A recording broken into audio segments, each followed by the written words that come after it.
There's something about Millie's work that is deeply enriching. We've had a few exhibitions together, and I've enjoyed learning so much more from Millie about her work and about the way that the mind works and how she approaches the painting. And we've had several shows now and published a book. So today's talk isn't quite what I said in the email. I'm just going to wear that hair shirt myself for a moment. I had been talking with Millie about a couple of ideas. I slipped the wrong idea into my promo. So Millie's going to be talking about the painting Increments and the things that led up to its development. And it's going to be quite interesting, but not exactly what I promised. So we'll do that other talk another day. So Millie, thank you for agreeing to spend this time with us and share with us. Today, I will talk about Increments, the modular painting of 2015, and how it came about. Before I do that, I'd like to briefly mention the artists who early on influenced my perceptions of color and form. As a youngster, I first saw the beauty of abstraction in the work of Canadian painter Paul-Émile Bourdois. From the work of German expressionist artist Franz Marc, I learned that a painting of a blue horse was as much about color as about a horse. One of my earliest teachers, Canadian painter Tak Tanabe, immersed me in the elements of composition and encouraged me to challenge interpretations of pictorial works. Roy Kayuka taught an exceptional color course and introduced me to the Bauhaus artist and teacher Johannes Itten in second-year art school. Itten's book, The Art of Color, is a text I've relied on throughout my own working and teaching career. Roy also gave an exceptional survey of the works of modern and contemporary artists that helped me determine my place as an emerging artist. And here we are with a work that was done in 1951 when I was still a mere child. It was done in Paris by Ellsworth Kelly, and it is in the collection of the Museum of Modern Art in New York. I probably saw this work in Roy's class for the first time, but it became important to me much later when I began my master's thesis in art history on color in the grid of contemporary painting. The first draft included a chapter devoted to the work of Ellsworth Kelly, which I had to excise because of the length of my thesis. I include this work now as a reminder that the grid is a commonplace visual structure. It made its earliest appearances in prehistorical past inscribed on cultural artifacts and became ubiquitous in the 20th century in architecture, design arts, painting, and sculpture.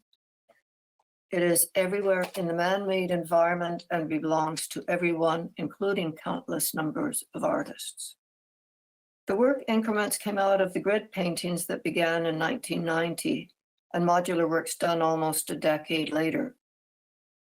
I began using the regular orthogonal grid as the basic structure for exploring relationships between color, gesture, and expression. In the earliest of the grid paintings, such as Horizontal Cross, I added some framing to secure the internal scale of the piece and its depth of field. I soon found it unnecessary. In January 1995, I completed the section that you see on the right of this diptych, the regular orthogonal grid part. I felt it needed to be part of a set. And so almost a year later, exactly in January 1996, I painted its mate, this one more rectangular. Originally, I intended this work to be a set, but when I put them flush up against each other, they were so much more dynamic, and that's how it became a diptych. It's been well exhibited in an artist-run center in Laval was the first place, and then when it became a part of, and then it was at the Outremont Art Gallery, and now it is in this major collection of abstract art in Quebec And I'm very pleased to say that I think I'm the only non-Quebec artist in this huge collection. In 1996, I did a 1-month residency in Pooch Cove in Newfoundland. The studio was an old restaurant perched on a rock overlooking the ocean, a majestic and mesmerizing view. I spent an enormous amount of time watching the endless moving picture of gigantic waves washing up against the rocky coastal shoreline. And it was at that time that the grid became more horizontally elongated under the influence of that enormous horizon. And also the colors of this work are not just the colors of the Atlantic in September, but the rocky shore that you could see around the cove.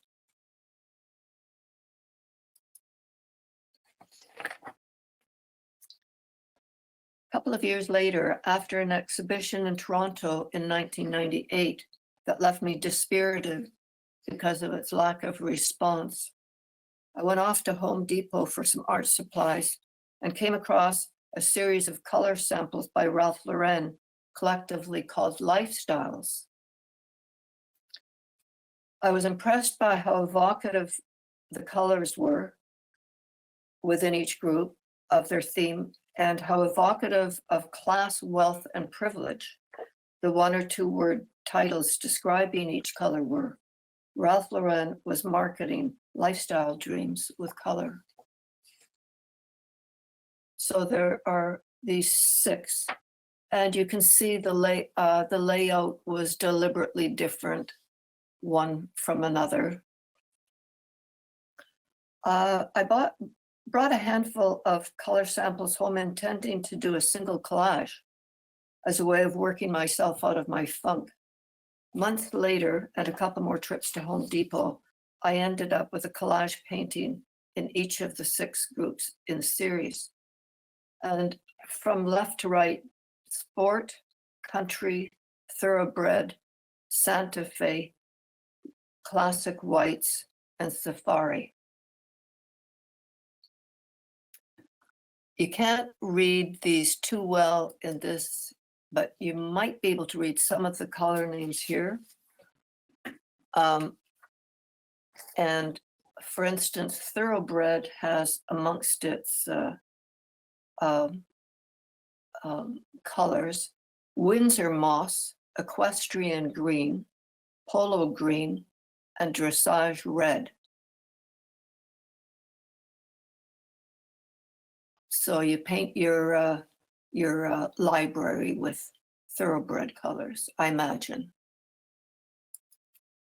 Sport, on the other hand, has lovely color names like kayak yellow, life vest orange, yacht blue, and varsity green. And they're all very high chroma, high gloss colors. It's a very brilliant set. He's gone on, Laurent's done other sets, but none of them are as striking as this one was. And I really loved the idea that the titles of the colors were printed directly on each square. And I was very happy to use them in as they were. Other examples, country had names like, was obviously East Coast, the American East Coast. Colors named Rusty Gate, Newport Pink, Summer Harvest, and Overalls. In Safari, I don't have too many saved anymore in these other series, but Ivory Coast was part of Safari, Desert Trail, part of Santa Fe. So it was a very canny job he did of marketing. And this work has been exhibited a couple of times. It was in a show at Moore Gallery. And got a lot of good response from particularly younger artists. Another work. I don't have a watch here, Carlin, so and I can't see a clock, so I have to. You're going to have to keep me on track. This is a work that I had tried to do something similar. I wanted to do something similar with the color samples of Martha Stewart paints. However, I was quite disappointed to find that her titles were not nearly as evocative, and they weren't even really, they weren't even accurate color. If she called the color yarrow, it was not the same yellow yarrow that I have in my garden by any means. So the colors just didn't seem to be right. Anyway, I had decided I was going to work only with yellows with this piece. And because I had been keeping a list of words, just words, I went through a period for several years of keeping lists of words that sprang out of readings I was doing, and I incorporated them in this piece. And it's pretty hard to explain. The work is packed away right now, but I decided on a 4-piece grid, and then incorporated the title of the color and on the face of the color block within each grid, as well as something from my list of names that were opposites, dichotomies and opposites found in texts, mostly in my art reading. I kept coming across these oppositions, and so I had this wonderful list going. It wasn't the most accurate system by any means, and it sort of just grew. But the piece itself is quite striking, and it did get a really good response in its installation in the Verb Gallery, which was a very small gallery at the back of a bookstore in Kingston. It's still a gallery, but it has another name now. But it was perfect for this, which really demands an intimate reading. The text was only meant to be read close up. Now here I've jumped ahead. So before this work came into being, with a few years in between, I should tell you that instead of working up ideas with sketches and then ordering specifically sized stretchers and supports for paintings, I like to have a stockpile ready in advance.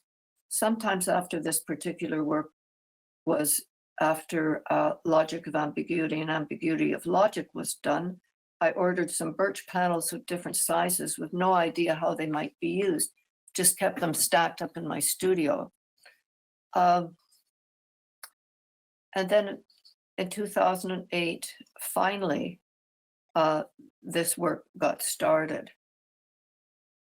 This was the next modular piece to come along. The intention for it was to acknowledge some of my anxieties about environmental, political, social, and cultural issues. Although I didn't begin working on it until 1999,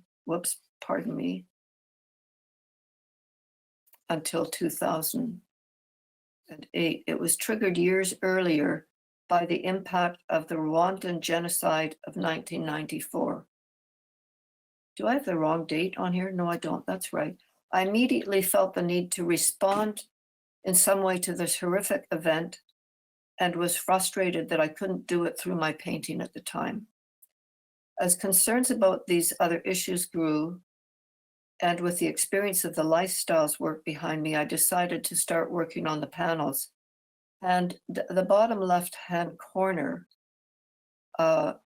is the one that was really important, and that is just simply titled Rwanda on the front.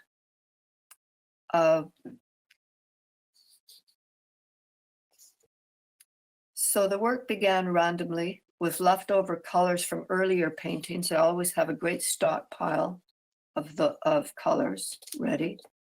Applied to panels, then matched with one or two descriptors taken from notes that I'd made of worldwide cultural, social, and environmental events.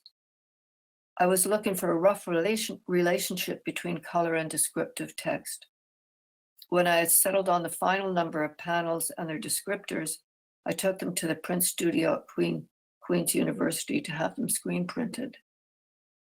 If you have difficulty reading this descriptors, it's because, again, I deliberately chose to make the text difficult to see from a distance by screen printing with a translucent silver ink.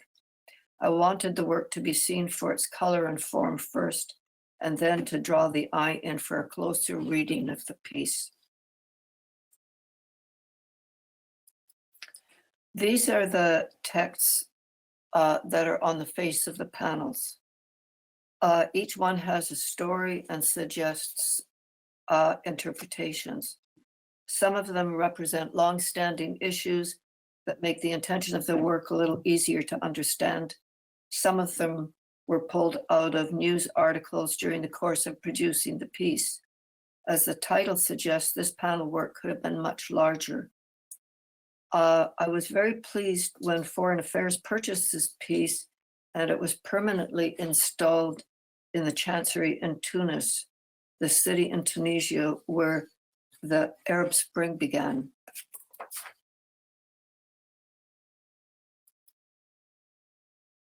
And here you see both implications of the grid, the diptych, and the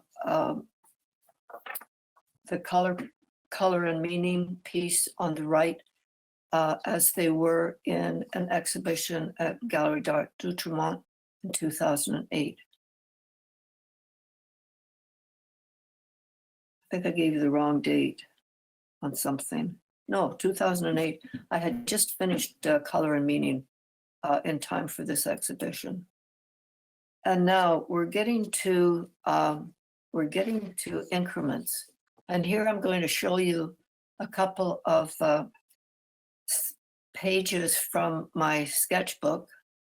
I have always kept sketchbooks that I do, thumbnail sketches with felt pens and colored pencil and pencil, occasionally as prep work for a painting. And on the left, you'll see the closest thing I have to an example of how the Increments piece was born.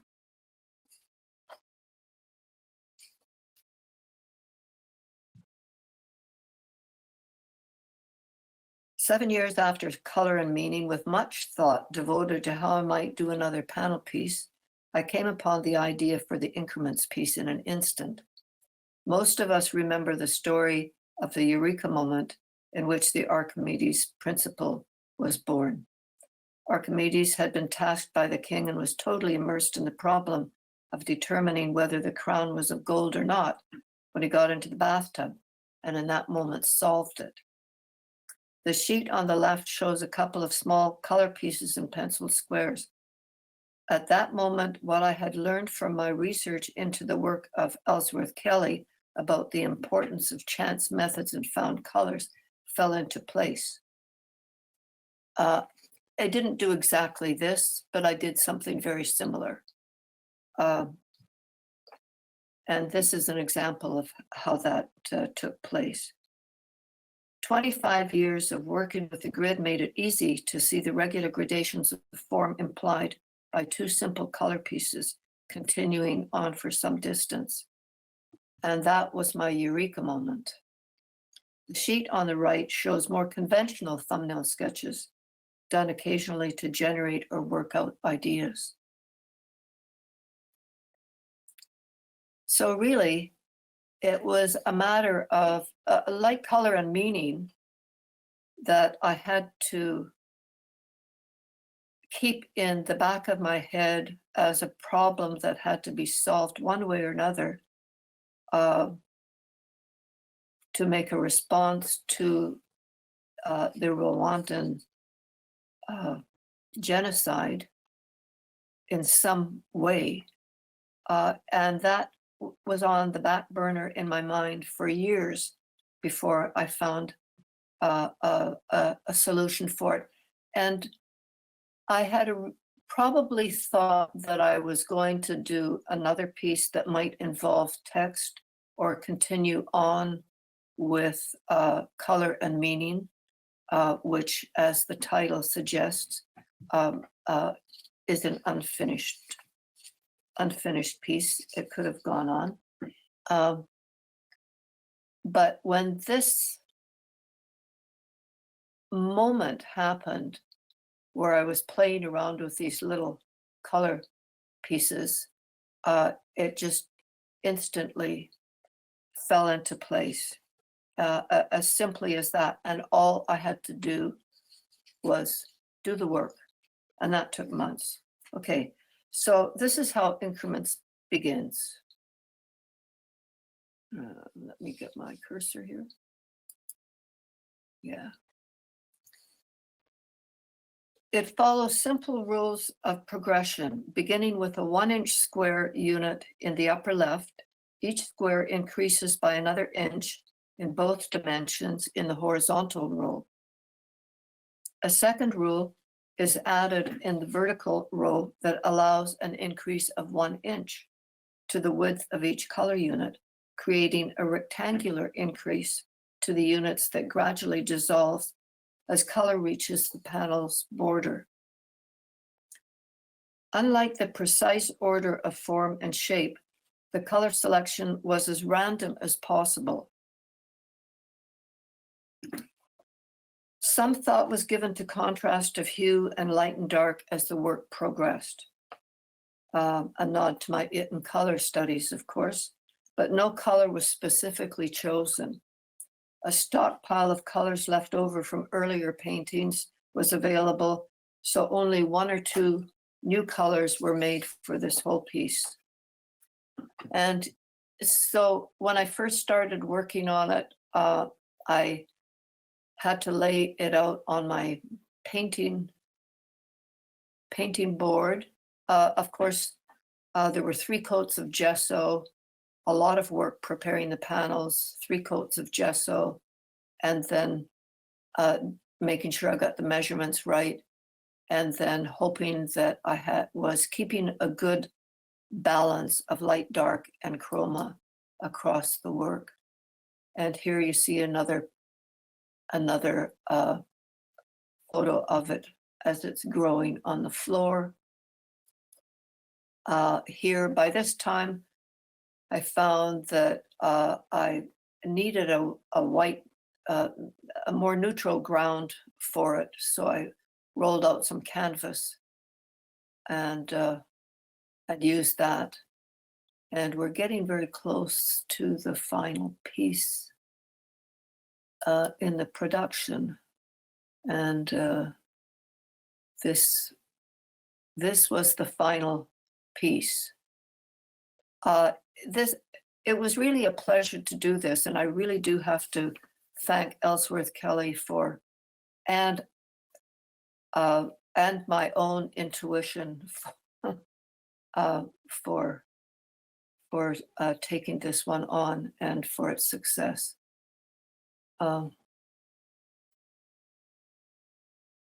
Here it was. Now we had to stop after the work was done, stack everything up very neatly and carefully, and build a plywood wall, which you can see the bottom edge of the plywood wall above the floor, so that I could mount this, because my wall was drywall on stud at that up till then. So that had to be built, and the wall had to be painted. And then Stephen, my darling and very talented husband was tasked with the job of mounting this, and the two of us worked out the plan. I had when I had the panels made, I had cutouts made on the back because I wanted them to be flush to the wall. Color and meaning had been done with a small frame edge under the panel, and so it was hung on the frame edge, but that I was not terribly happy with that, and I thought this would be much more secure. The panels are not as likely to get knocked off. And Millie, yes, Millie, could I show a picture of that? sure. If that's all right, just for a moment, so people can see what that looks like. I'm just going to share my screen and show them that. Just one quick sec.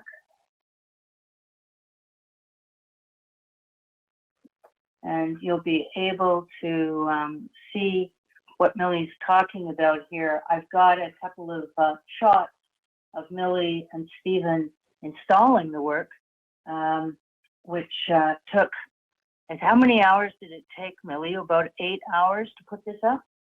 At least six. Yeah, it was quite a process. I mean, the walls are never, two walls are never the same. And this was at Art Toronto. And of course, the walls are put up for an art fair. And there was some irregularity that we had to work around. You can see that they are mounted on French cleats that were put on the wall first. So a system had to be worked out to locate the French cleats as accurately as possible so that they would fit the grooves that were cut out of the backs of the panels, especially for them. Yeah, so each wall has been different for this piece, for sure. And there it is, a lovely wide angle shot of it at Art Fair. It was lovely to see it there. There was a good open doorway space so that you could see it before you actually came into the booth area, which was nice. I'm just making you the presenter again, Millie. Okay. So.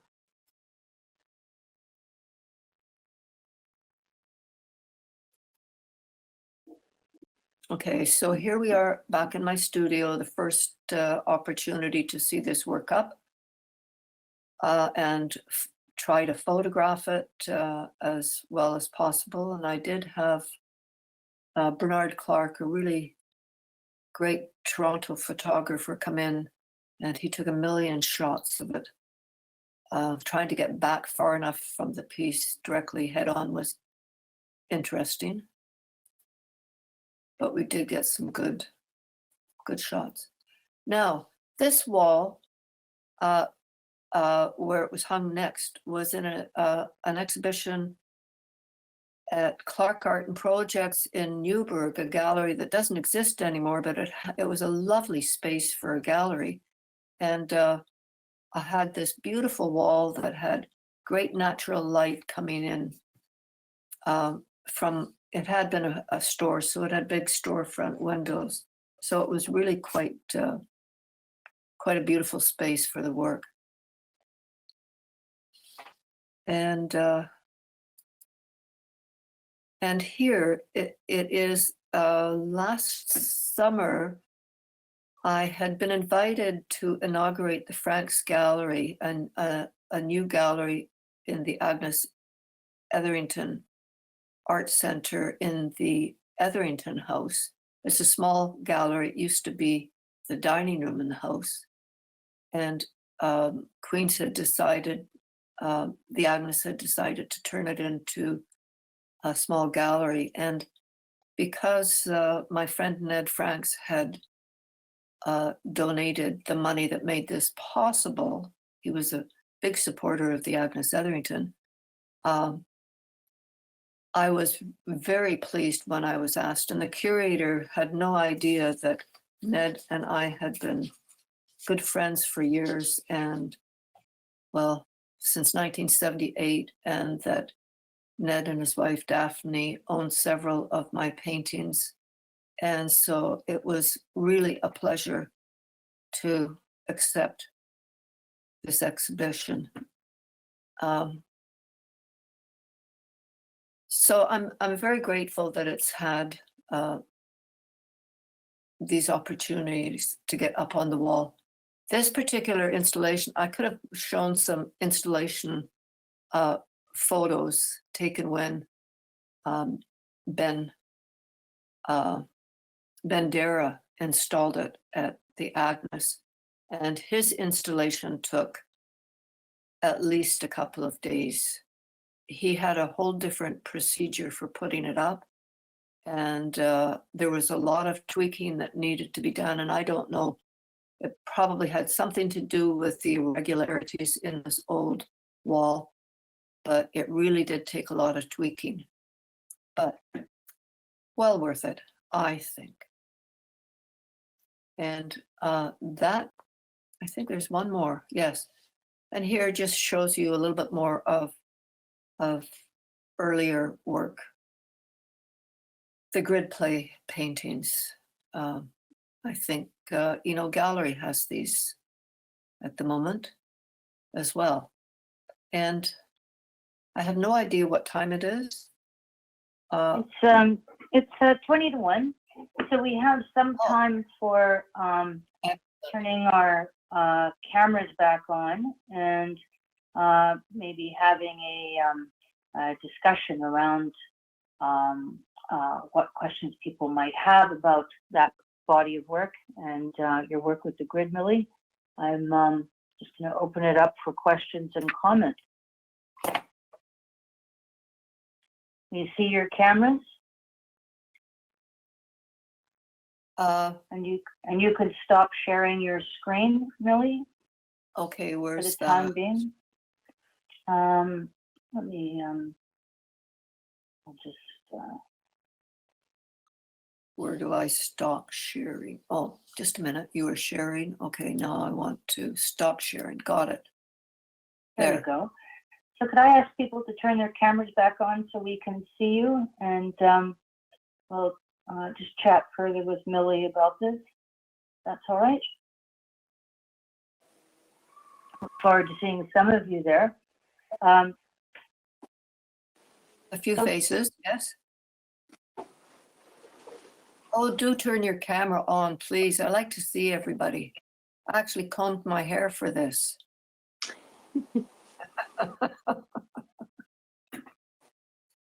And just choose view everyone. There we go. So, Millie, to take on a project of that scale, I mean, that piece is, I think it's, is it 12 or 13 feet wide? There's a scale that, and you're a very small person, but you paint the largest paintings, I think, of anyone that we work with. And we showed your painting April Sunny Day not so long ago. And just mute your mics if you're not speaking, if you don't mind. We showed that painting, and it was, I think, 16 feet long, and this piece is just monumental. I mean, tackling something that large is, I would find, really daunting. Can you just speak to that a bit? Sure. When I guess after art school, when I moved to Toronto, I think I did, before I had a decent workspace, I did some smaller collage works. They might have been as large as 3 or 4 feet. But then I lucked into a studio in an old office building down behind the King Edward Hotel on Leader Lane, little old office building. And it had great high ceilings and great light. And I had been to New York, and done a major trip, and the influence of color field painting was very, very strong. That and minimalist work was very strong uh, in me. And so when I started painting, I started at 5 feet by 5 feet. All of the paintings that I started with were at least that large. And then that would have been in 1966, 65, 66. And then they just kept getting larger. So doing large paintings is no more difficult for me than, in fact, smaller paintings can sometimes present more difficulties. And sometimes it depends on the process. Carlin mentioned April sunny day. Because I was working at the time and had been for quite a while, stretching my canvas on the painting board on the floor so that I could get into it, and using squeegees with long handles and working wet in wet so that I could work really quickly with the acrylic, because it's got an outside drying time of an hour and a half. And it starts getting sticky earlier than that if you're not careful. And so you really have to think fast and move fast. And a whole series of things, maybe from thumbnail sketches in my sketchbook to a whole series of color tests on canvas that would change the idea of what I was going to see on the canvas that I might have already stretched on the floor. And then at a certain point, after a couple of weeks of getting huge quantities of paint mixed and tested and ready to go, thinking that I might use this color, I might use that, I want this particular consistency, I want this kind of viscosity for this, just having it all ready. I would actually soak the canvas and with water and medium, and then begin putting a ground color or 2 or 3 ground colors on, and then working my way in within that time period, an hour and a half. So April sunny day was done in, the actual painting was done in less than an hour and a half. But keep in mind several weeks of, like the painting behind Carlin was done the same way. But there might be a couple of weeks of color planning and form planning that had gone into it. All kinds of ideas were explored. But as soon as you begin working on the canvas, that takes over and changes still take place. The ideas that you worked out in the test pieces are there, maybe as backup or as possibles, but the decisions get made on the canvas. You're not looking at the test pieces anymore. You're looking at the canvas. For me, I suffer from some kind of attention deficit disorder, without a doubt. And I find it sort of like the guy with Tourette's, who is a surgeon, who the only time he's not, his Tourette's is not exploding out of him is when he's in the middle of surgery. And when I'm in the middle of a painting, I'm totally focused on what I'm doing, and I have to be. And I love that. I love that way of working. You can't distract me.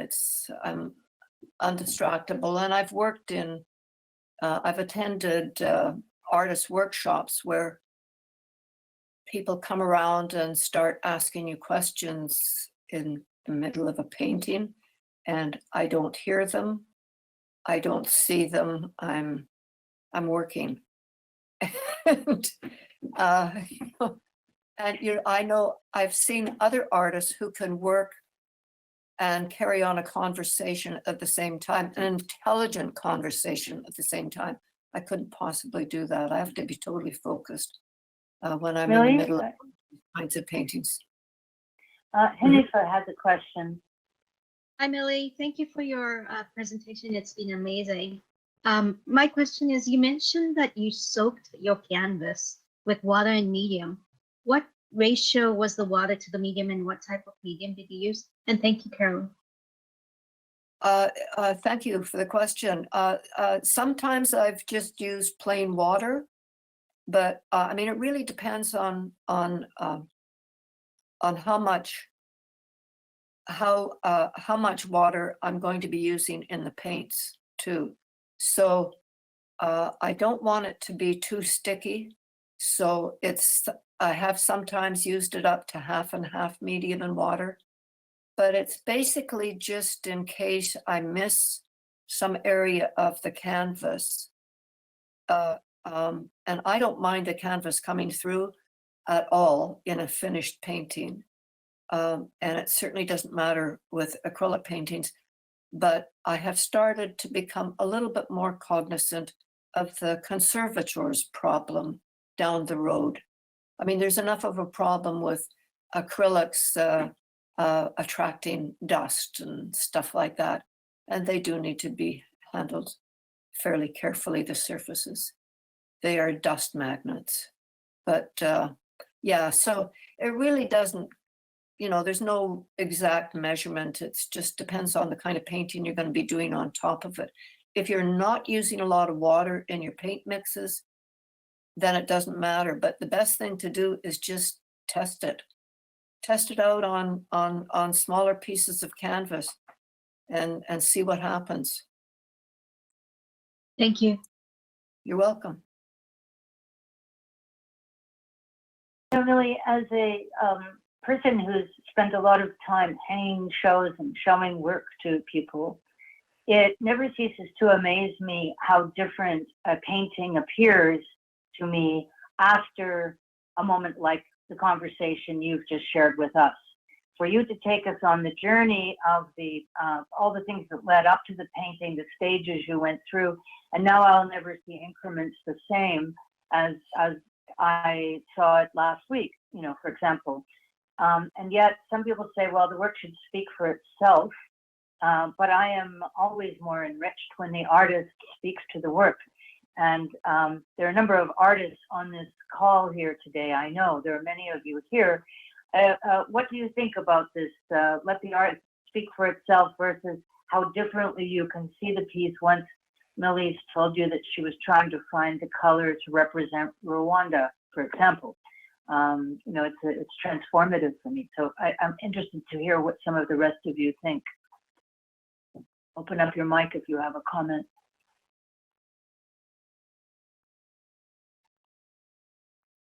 Elise, you're uncharacteristically silent there. I have a comment. Yes? Well, first of all, I'm wondering, have you used any varnish or anything over your works to protect them so they don't need any sort? No. I'm asking you that because I know a friend of ours that uses varnish, and you can get them for the kind of surfaces you have, but they might change the quality of the painting, of what you're after. Yeah, that's the thing that I've been afraid of. I remember when I shared a studio with Jack Bush from 1968 to 1970, and I remember watching. He had a conservation specialist in to varnish one of his paintings, and his surfaces. He was painting on raw canvas as well, and with fairly fluid paints. And because this painting was going into a public building somewhere in the States, they decided it needed to be varnished. But it's a very laborious process to properly varnish a painting, and his colors at that time were very were fairly flat on the surface. These are it was a banner painting, one of the banner series, and so they were very flat on the surface. It did change the appearance of the color. It did change the color, and that's something that I've managed to avoid doing. I mean, if somebody insisted on it, I would have to hire somebody to do the work, because it has to be, the varnish doesn't get brushed on the same way that the paint goes on. It's a very different process. Depends on the varnishes too. Yeah, and I don't know, that was a long time ago when I watched this going on, and maybe things have changed and I haven't investigated, but I think it's something for the future to worry about. Just curious. Yeah, no, it's a very good question. In really, when I started painting, I was not thinking of the past or even much of the future. I was really in the here and now. And it's only recently that it has occurred to me that I should maybe spend a little bit more time thinking about how people are going to deal with my work, because I've had works that have been around for 50 years that have needed some conservation work done on them. So I use, and that would be certainly include the shaped canvases that I did. There's only a couple of them left, but they were done with very thin glazes of acrylic color so that they read as tints on raw canvas and very delicate surfaces. I like raw canvas because and working fluidly, because it allows the light of the canvas to come through and allows the fluidity of the paint to show its own kind of gestural quality.